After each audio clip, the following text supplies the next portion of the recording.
asking you to speak in the name of your Son, Jesus. Ano po ba ang napakarami mga concerns ng tao? What are some of people's grave concerns and fears? Most of those fears come from our basic needs. People have to exist, people have to live. We worry about our food, our drink. There's a grave fear of hunger and thirst, even to those people who have lots of money and savings. Iniisip natin kung minsan, baka marami tayong pera pero wala tayong mabili. Baka ma-deplete yung resources ng planeta, baka magyera, baka may pumutok na bulkan, makatang mga supply, etc., etc. We worry about shelter. And many people have this fear of homelessness, though some of them have probably multiple homes. Maraming takot ang tao na may kinalaman sa kanyang pangangailangan, especially for protection and safety. People are afraid. Natatakot tayo sa kapwa-tao, natatakot tayo sa mga hayop, mga insekto, natatakot tayo sa kulog, sa kidlat, sa bagyo, sa baha, sa El Nino, sa La Nina, sa mga bulkang sumasabog, kung ano-ano pa. And of course, people fear death. And the fear of death is on top of many people's lists of grave concerns. Yun yung mga basic needs natin. Pero hindi lang naman yun ang need ng tao.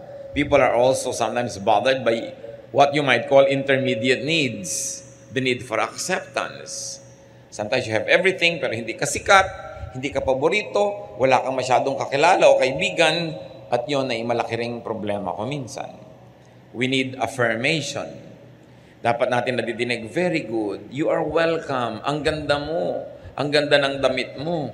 Hindi tayo sapat na nasisiyahan na gusto natin ang itsura natin, kailangan gusto rin ng kapwa natin. We need affirmation. And we need comfort. Physical comfort, spiritual, and emotional comfort. Because of these needs that sometimes go unmet, many people have trouble and people lack peace. Then there are the so-called higher needs. Aside from all that, people also need peace. Minsan nasa iyo na lahat, pero magulo yung kalooban mo, hindi ka tahimik, parang nababaliwala ang lahat. Parang kuminsan nasasayang ang mga accomplishment, ang mga naipon, ang mga kuminsan kasikatan pa, pag ang tao hindi matahimik, walang kapayapaan. Higher needs might also include our need for righteousness. Dapat nating laging maalala, dapat tayong makumbinsin na tayo'y tama, na natutuwa sa atin hindi lang mga tao, pati ang Diyos. Because we have such a thing as fear of evil. Fear of our own demons. Fear of results of wrongdoing. Kaya maraming mga tao sa kanilang guilt, sa kanilang hirap ng loob dahil sa mga maling ginawa na alam nila, hindi rin masaya sa buhay. Because we have fear of punishment for wrongdoing, and many people are also obsessed with fear of going to hell. Those kinds of fears. Higher needs also include the needs of our spiritual life and eternal life. Kailangan natin ng eternal bliss. Hindi tayo kontento na masaya dito sa buhay, kumpleto ang pangangailangan, kailangan masaya rin tayo at nakakatiyak ng pupuntahan ng ating espiritu, na tayo'y ligtas, na tayo'y babalik sa Diyos. People need assurances of heaven after this life. Paano ang lahat-lahat ng yan matutugunan? Ang dami. May physical need, may emotional need, mayroong spiritual need, merong social need. At kung i-grade pa yan ng mga sociologists and psychologists, meron siyang basic, may intermediate, at merong higher needs. What is God's answer to man's grave insecurity and depression? Kuminsan ang tao, ang ganda-ganda, pero may insecurity pa rin. Ang yaman-yaman, may insecurity. Kung minsan, sikat na, kulang pa rin sa kanya. Ano ang sagot ng Diyos? At isa sa mga sagot niya na nasa Biblia, Psalm 23, verses 1 to 6. The Lord is my shepherd, I shall not be in want. He makes me lie down in green pastures. He leads me beside quiet waters. He restores my soul. He guides me in paths of righteousness for His name's sake. Even though I walk through the valley of the shadow of death, I will fear no evil, for you are with me. Your rod and your staff, they comfort me. You prepare a table before me in the presence of my enemies. You anoint my head with oil. My cup overflows. Surely goodness and love will follow me all the days of my life, and I will dwell in the house of the Lord forever.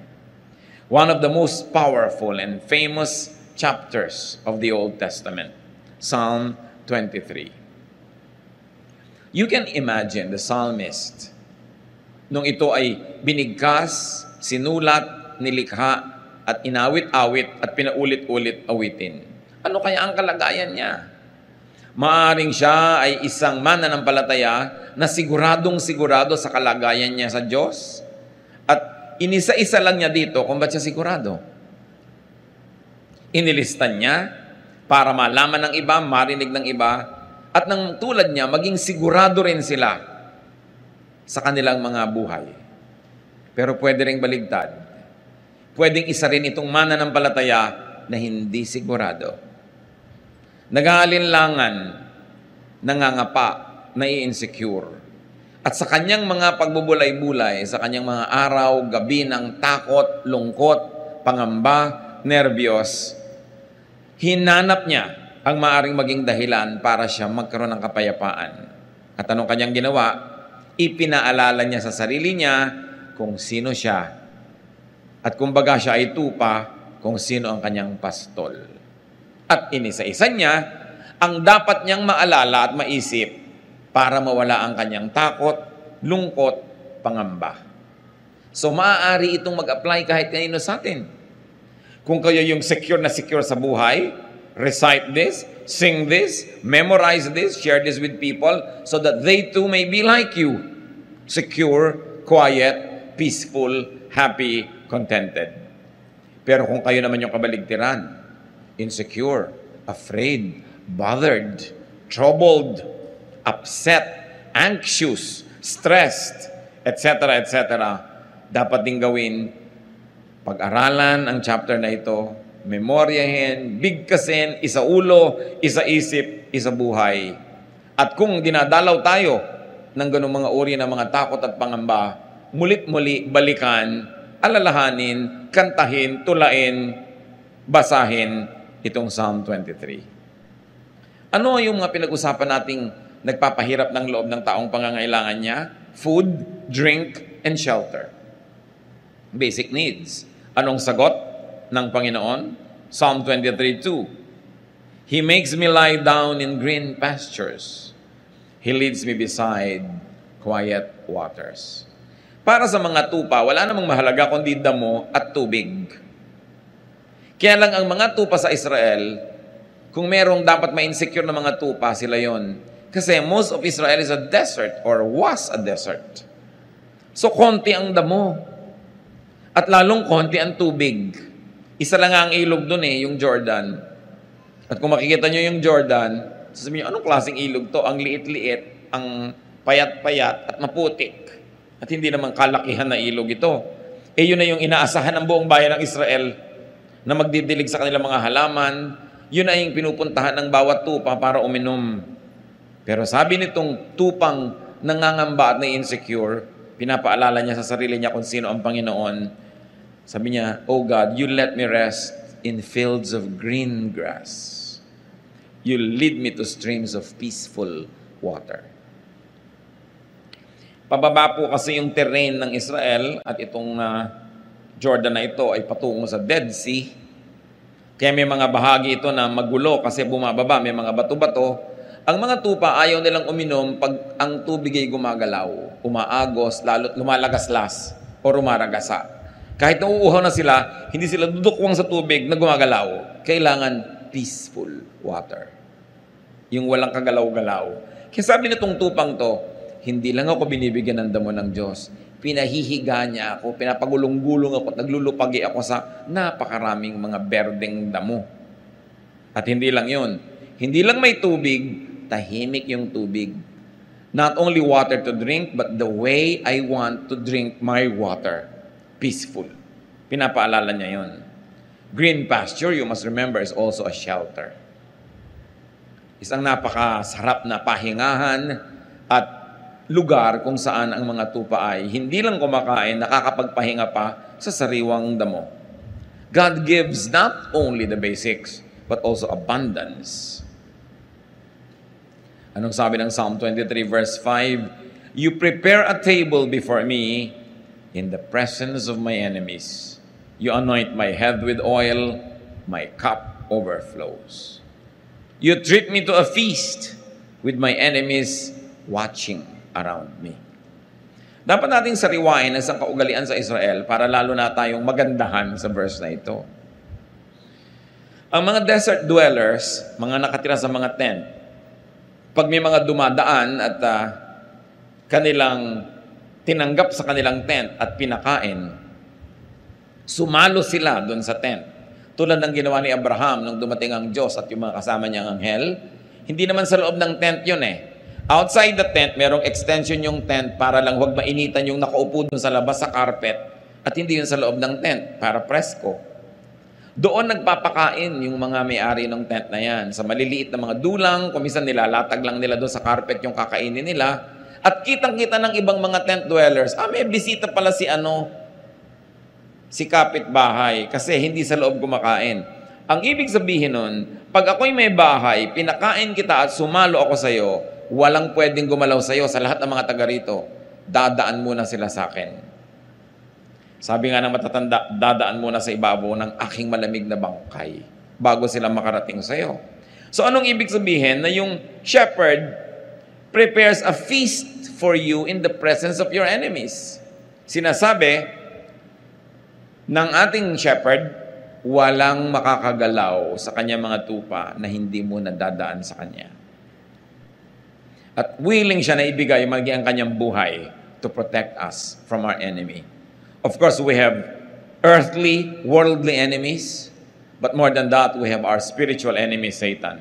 At sinasabi ng Panginoon, our shepherd, mamamatay na muna ako bago mo siya mapatay. At talagang ganoon ang ginawa ng Panginoong Jesus.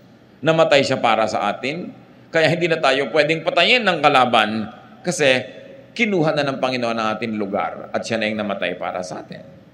Ibig sabihin din nung sa Revelation, behold, I stand at the door and knock. Whoever opens the door, I will come in and eat with him. Yun na naman ang sinabi ng Panginoon. Eat na naman. Kain na naman.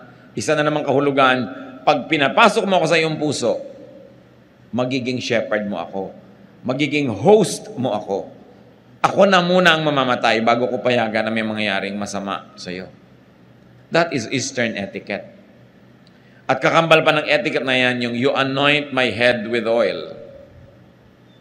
Sa init ng disyerto, na halos ikabiyak ng utak at bungo ng mga tao sa init at bitak-bitak ng kanilang anit, pag dumating ang isang bisita, kung pinapahalagahan ng host, binubusan niya ng konting langis dito sa ulo. Para manariwa ang lakas, ma-refresh. Kuminsan, hindi natin na-appreciate yan kasi yung panahon sa atin, malagkit, ayaw natin ng langis pag nahihirapan tayo at mainit. Pero sa tuyong-tuyong disyerto, napakahalagang bagay nun. At sabi niya, you anoint my head with oil. My cup overflows. So bukod sa binibigyan mo ko ng dangal, dahil binibigyan mo ko ng anointing on my head, pag binigyan mo ko ng maiinom sa aking sasadlan, umaapaw. Again, Eastern etiquette. Gusto natin pag nagbibigay, apaw. Kaya kung minsan meron kang kasama sa bahay, sinabi mo na, konti lang ang iinumin ko, aapawin pa rin niya yun. Kaya mo, binibili natin ng tubig, mahal yan, huwag mong ilagay lahat, aapawin pa rin niya, kasi sanay siya sa etiquette na dapat umaapaw. Kaya sa mga probinsya natin na hindi pa tayo masyadong naiiba at magaganda pa yung kaugalian, bibigyan ka ng pagkain, isang bundok sa plato mo, yung apaw-apaw. Ganon kasi ang magandang kaugalian sa silangan. Ang context kasi niyan, there's always famine, there's always hunger, there's always poverty. So ipinapakita sa iyo sa pagmamahal ng tao na ang daming binibigay sa sobra-sobra. Ibig sabihin, hindi ka pinagdadamutan. Kaya sa Luke 6:38, ang sabi, give and it will be given to you, a good measure, pressed down, shaken together, and running over will be poured into your lap. So yun daw, apaw-apaw, sobra-sobra ang ibibigay sa'yo, ganun din magbigay ang Diyos. What was God's answer through Psalm 23 to man's need for safety and protection? Isa pa yung kailangan ng tao, yung iniisip niya. Psalm 23:1, the Lord is my shepherd. Ang ganda-ganda ng relasyon ng tupa at ng pastol.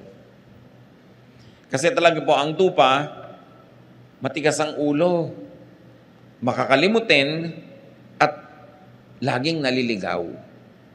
Kaya ganun ang tawag sa atin, tupa tayo, at yung pastol ang Panginoon.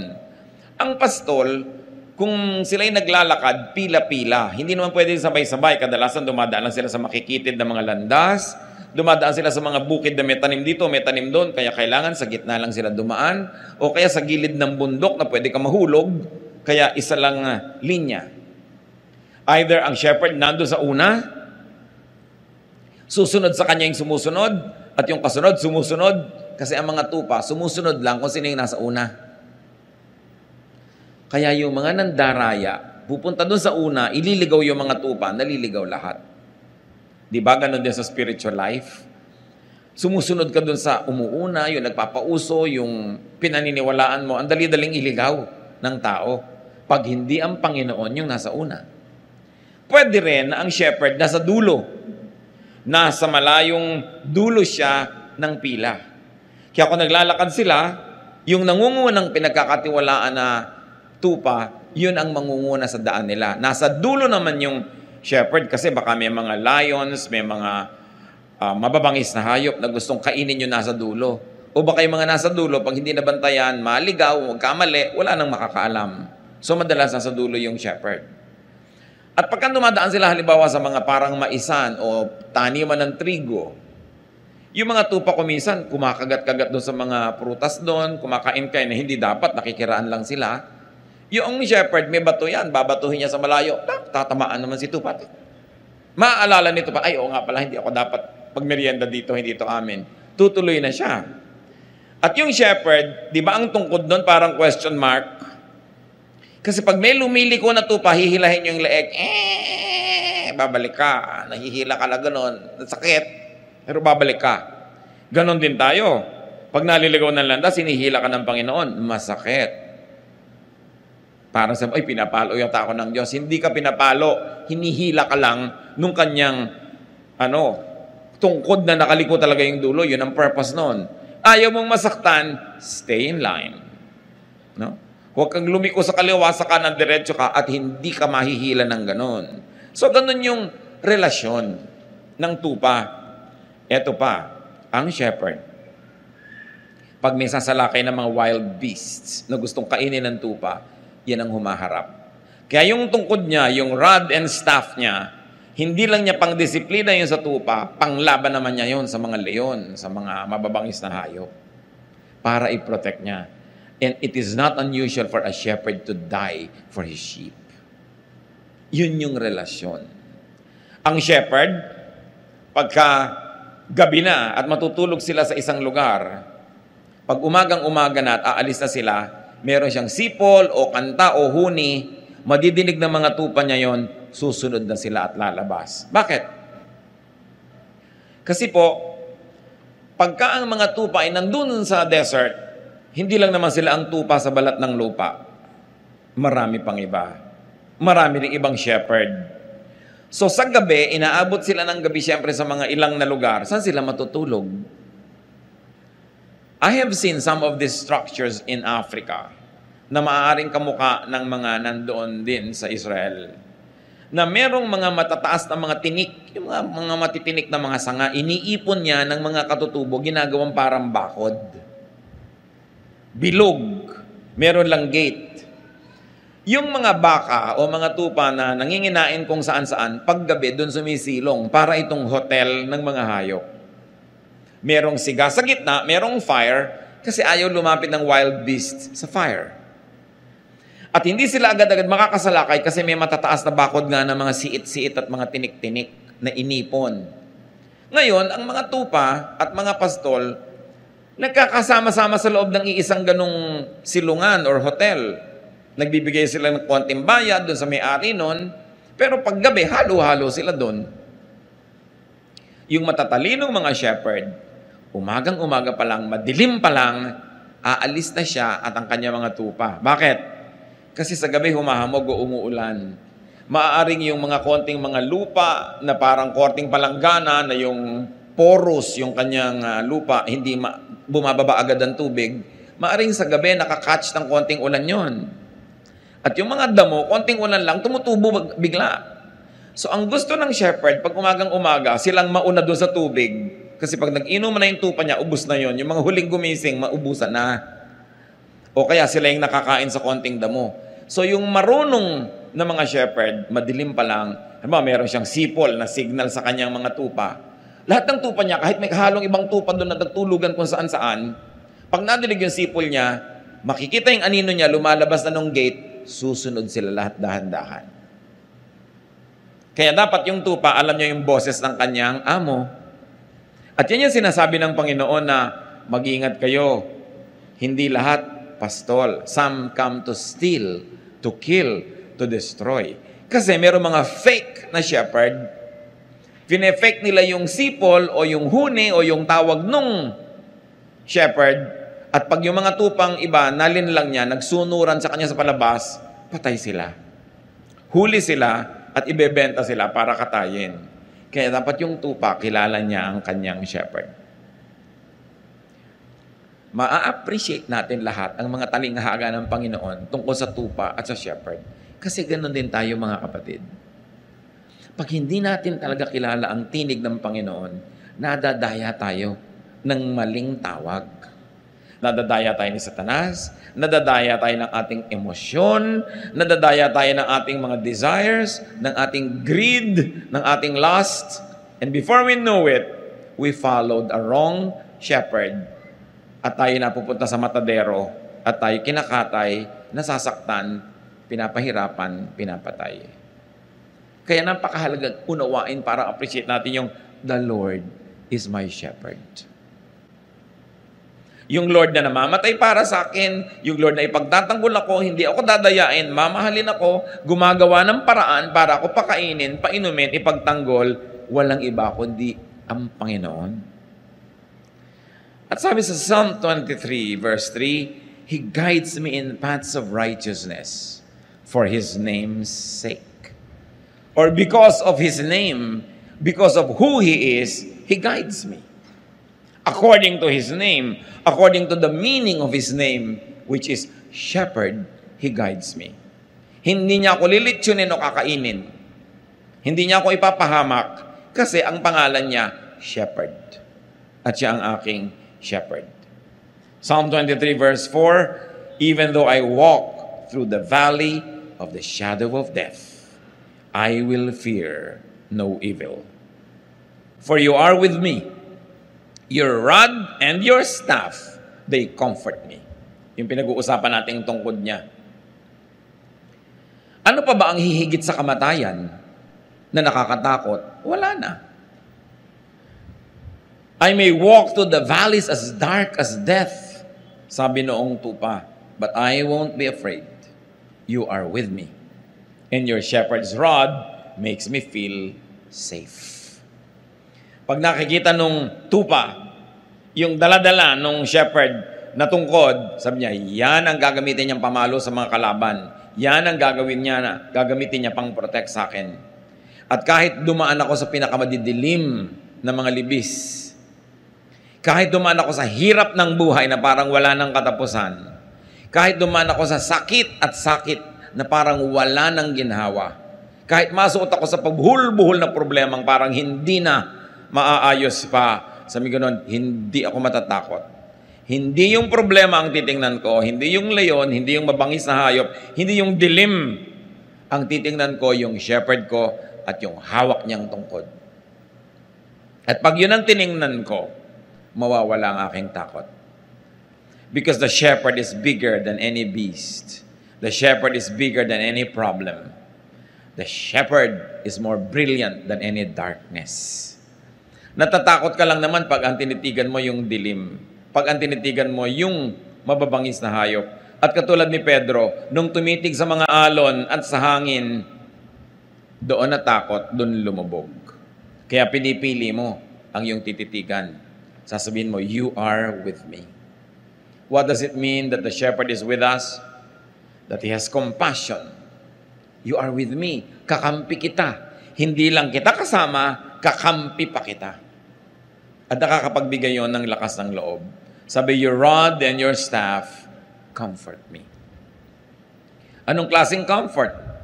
Pag nakikita ko yan, lumalakas ang loob ko kasi alam ko, yan ang sagisag ng iyong kapangyarihan. They give me a sense of security. At tungkol pa rin sa mga insecurities, sa pinag-usapan na natin, Psalm 23 verse 5, you prepare a table before me in the presence of my enemies. Walang makakagalaw sa akin. At hindi lang yon, ine-estima mo ako, pinapahalagahan, there is great acceptance here and affirmation. You anoint my head with oil, my cup overflows. So there's comfort, and there's honor, and there's dignity. Ibang klaseng shepherd ito. Ganun siya mag-alaga sa kanyang mga tupa. What else is God's answer to man's need for peace of mind? Diba pinag-usapan din natin, kailangan natin yan. Verses 2 to 3, He makes me lie down in green pastures. He leads me beside quiet waters. He restores my soul. He guides me in paths of righteousness for His name's sake. Kailangan natin yan to restore, to be restored. Yung mga nervyos, humupa. Yung mga takot, mawala. Yung mga pangamba, maalis sa ating buhay. At tayo ay matahimik. At ito sinasagisag nung green pastures. It doesn't only feed, it also refreshes. It also empowers. Quiet waters. Pag nagbigay ang Panginoon, hindi lang tubig pero magulo nga, tahimik. And the Lord restores my soul. Emotional, spiritual rest. Just thinking of the Lord and remembering who He is already gives you the greatest therapy. What is God's answer to man's need for righteousness? Well, human beings, as we have said, need to be righteous. To feel righteous and to be treated as righteous. Psalm 23:3, He restores my soul. He guides me in paths of righteousness for His name's sake. So we become righteous because the Lord leads us. Yung nauuna siya, sumusunod tayo. O nauuna tayo, pero nandun siya sa likod, binabantayan niya tayo, kinakawit niya tayo para bumalik. Pag nagkakamali tayo, nagiging righteous tayo by doing the right thing. But more than that, through the work of Jesus, our shepherd, nagiging righteous tayo by faith.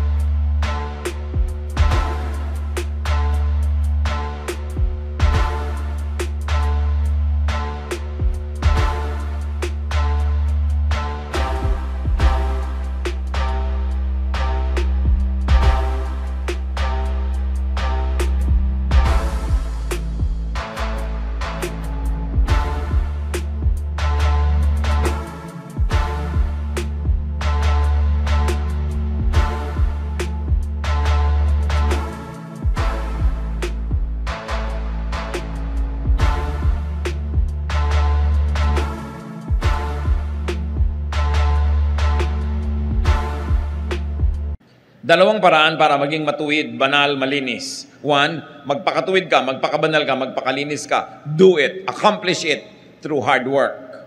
Pwede yon. When all else fails, pag kinulang, charge to the cross. Because by believing in Jesus as your Savior and Lord, your belief makes you righteous. Yan ang tinatawag nating saved by faith. Righteous, made righteous by faith. At napakalinaw ng teaching ng New Testament dyan, mga kapatid. Pag nananalig ka kay Jesus, nagpaligtas ka kay Jesus, Panginoon at tagapagligtas mo siya, yun biglang magiging righteous ka sa tingin ng langit. Kahit ang totoo, tad-tad ka ng kasalanan. Pero pinagsisihan mo, tinalikuran mo, nagpahugas ka sa dugo ni Jesus, righteous ang tingin sa iyo ng Diyos. Kasi hindi na yung kasalanan mong nakikita, yung dugo ni Jesus na ipinanghuhugas sa iyong kasalanan. So, two ways to be righteous, by doing it or by receiving righteousness through faith. At ang tunay na mananampalataya, ina-apply pareho yun. You know that you are made righteous by faith, but you also do what you can up to your utmost so you could be actually righteous by works, not only righteous by faith. Pagkasama, magkakambal, ginagawa pareho. And because of that, the true believer remembers the blood of the Lamb, the shepherd that became the lamb. Biruin niyo yung mga imagery na yan. Ang Panginoong Hesus na shepherd, siya yung naging lamb para yung mga lambs tulad natin, yung flock, huwag nang mamatay, siya yung namatay para sa atin. At pag naalala mo yon, He restores your soul. Pag sumusunod tayo sa katuruan ni Jesus, He guides us in righteousness. All because of what His name means. What is God's answer to man's need for eternal life? For assurance of heaven? Psalm 23 verse 4. Even though I walk through the valley of the shadow of death, I will fear no evil, for you are with me. Kahit dumaan ako sa kamatayan o sa mga halos ikamatay ko ng mga karanasan, alam ko kasama kita. At kung loobin mo, Panginoon, na mabawian ako ng buhay, alam ko sa isang saglit, sa isang kisap mata, I will be there with you in a much greater state of spirituality because I will no longer be confined to this physical body. Kaya ang sabi nitong flock na ito, I will fear no evil. The evil of death, the threat of death, the evil spirits that scare me with death, I will fear no evil. Why? Because you are with me. And because of all of this, Psalm 23 verse 6, surely goodness and love will follow me all the days of my life, and I will dwell in the house of the Lord forever. Nakakatiyak yung tupa na dahil kilala niya ang kanyang shepherd, he or she will dwell in the house of the Lord forever. Dahil saan siya dadali ng shepherd niya? Sa house of the Lord. Sa eternal life, in the presence of God, our Father, our Creator. Sabi niya, surely goodness will follow me. What goodness? Whose goodness? God's goodness. I may not always be good, but God's goodness will always be with me because He is my shepherd. And God's love, I may not always be loving, but God's love will prevail. God's stubborn love will keep loving me, even though there are moments when I become very unlovable. So I feel secure. At pwede ring basahin itong mga kapatid, dahil secure ako, dahil ang Lord ang shepherd ko, dahil nakakatiyak ako, surely goodness, my goodness, and love, my love, will follow me all the days of my life. In other words, I will not only be a recipient of God's love and goodness, but because of God's love and goodness to me, I will also be a dispenser and a giver and a channel of goodness and love to others. Bakit pa nga naman hindi magiging loving and good kung secure ka naman sa Panginoon? Bakit ka magiging madamot kung alam mo naman na ang Panginoon ang nagbibigay sa iyo at kung ibinigay mo sa tamang paraan sa mas higit na nangangailangan, alam mong papalitan ng Panginoon? So, goodness and love will follow you everywhere you go because you know who you are. Alam mo na ang shepherd mo ang Panginoon, maihahanap ka niya ng tubig, maihahanap ka niya ng pagkain, maihahanap ka niya ng kanlungan, ipagtatanggol ka niya, magiging mas mabait ka ngayon. Kaya lang naman tayo kumisa nagiging mabangis kasi natatakot tayong maubusan. Pero kung wala na yung takot mong maubusan, mapagbigay ka na. Dapat. Kaya ka lang naman kumisan makasarili kasi akala mo wala na, baka magutom ka. Eh kung alam mong may shepherd ka, magsishare ka. Wala nang dahilan yung mga taong nananalig sa Panginoon, nakakatiyak ng buhay na walang hanggan, at nakakatanggap ng mga blessings sa buhay na ito, wala nang dahilan para ka maging maramot. para hindi maging mapagbigay, mapagpatawad. Kasi nakatanggap ka rin ng pagpapatawad ng Panginoon. Wala nang dahilan para maging masungit ka pa sa iba, samantalang puro kabaitan ng Diyos ang tinatanggap mo. Walang dahilan para hindi ka maging katulad ng iyong shepherd. Kaya sabi, surely, goodness and love will follow me all the days of my life. I will always receive goodness and love from God, and I will always give goodness and love to my fellow men. I will be a little shepherd to other people. Walang mas mataas sa pagtanaw ng utang na loob sa ating shepherd, kundi sa maging munting mga shepherd din tayo sa iba. Ang pinakamabisang pagpapasalamat sa Panginoon ay yung ibahagi din natin sa iba, yung tinatanggap natin sa Kanya. Napakainam na isipin yon, sapagkat may dahilan ka naman to be secure. And I will be in the house of the Lord forever. How do we receive God's answer to man's needs? Paano yun mangyayari? How do you receive God's solution to the problems? How do you receive God's blessings? Nasa verse 1 ang sikreto. Psalm 23 verse 1. The Lord is my shepherd. I shall not be in want. So you don't want these insecurities? Or you want them minimized, removed from your life? Or if you are not having these insecurities now, you don't want them ever? Make God your shepherd. Make God your leader, protector, and provider. Kuminsan kasi mali yung sinusundan natin. Mali yung Diyos natin. Mali yung ating shepherd. Kung kani-kanino tayo nakikinig, nagpapa-influensya, nervyos tuloy yung inaabot natin, insecurity, fear. Make God your shepherd. He will not be automatically be your shepherd. You've got to invite God. Sabi niya, I stand at the door and knock.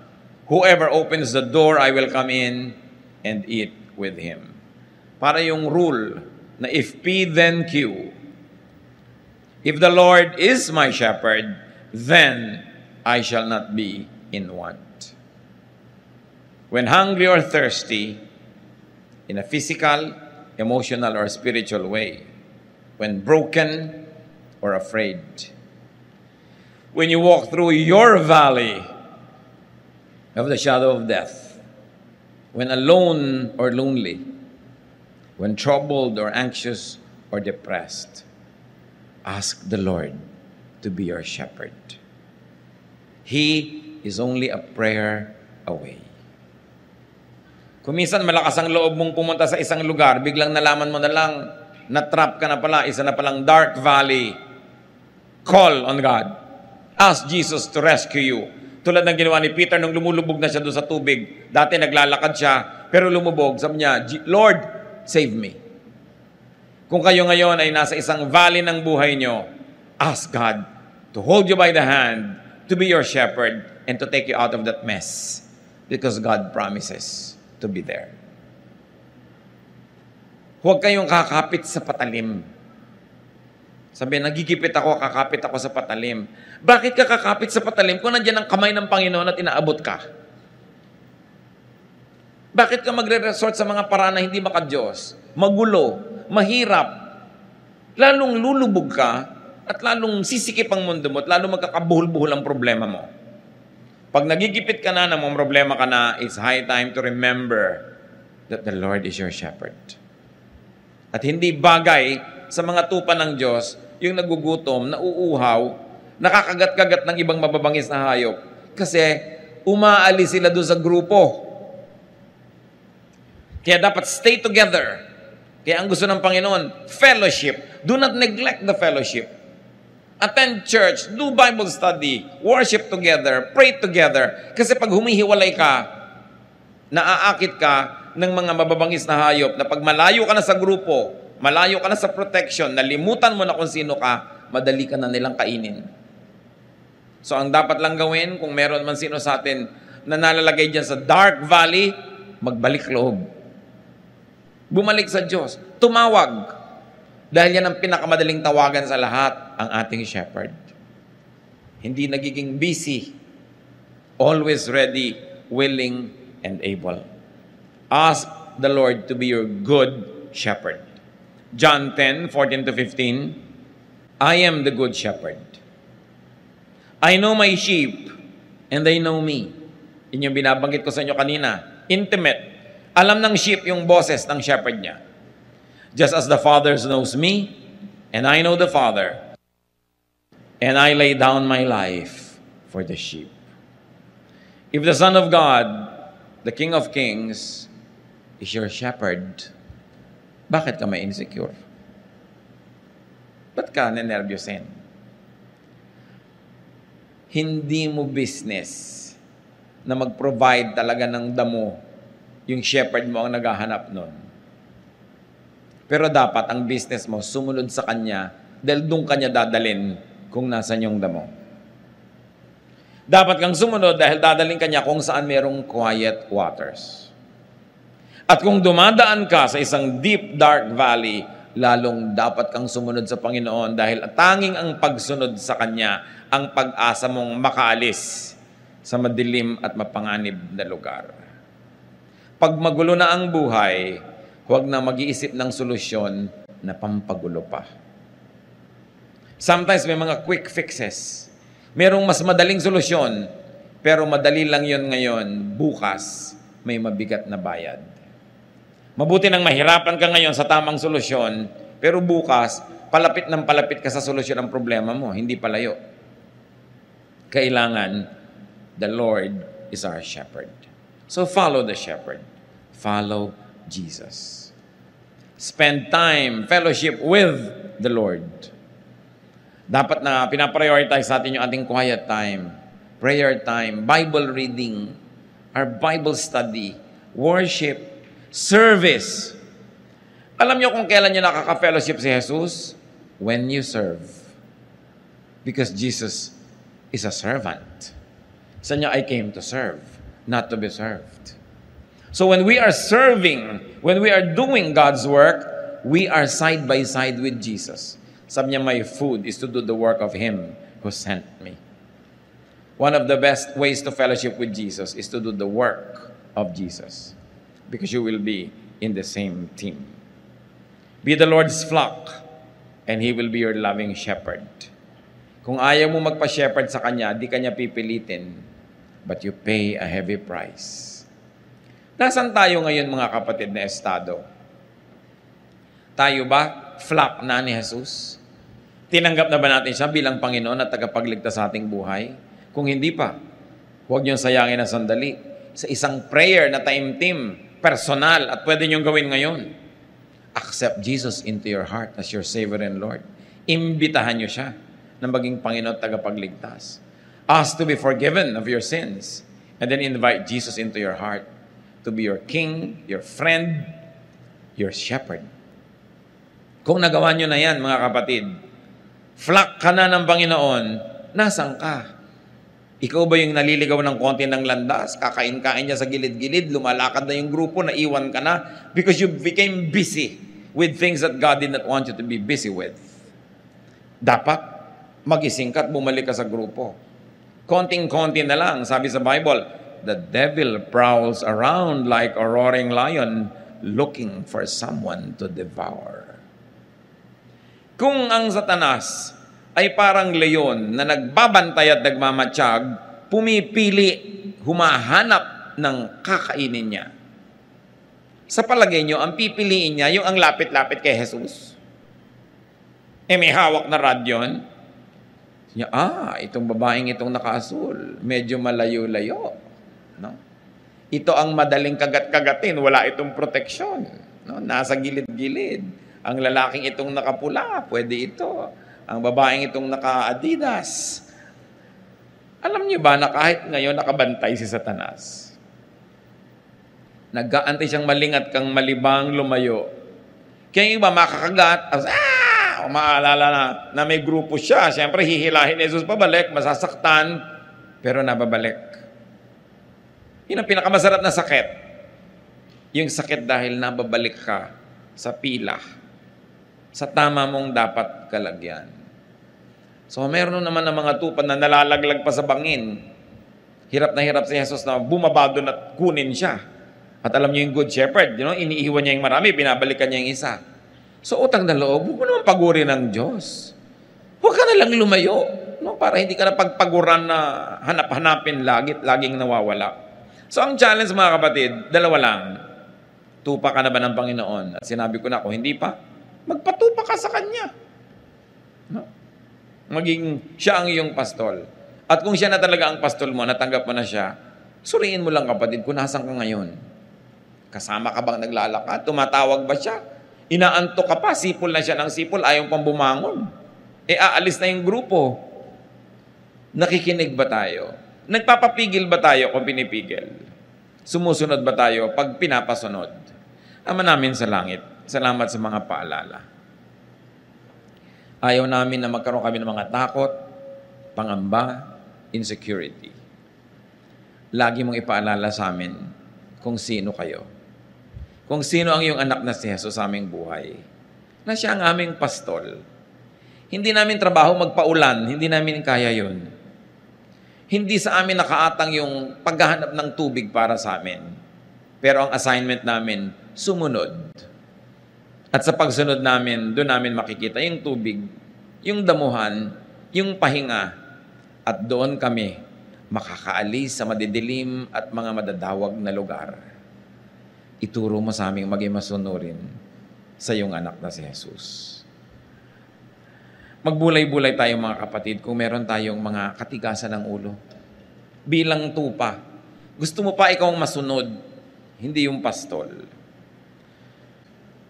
Ama naming Diyos, maliit na bagay na tumayo kami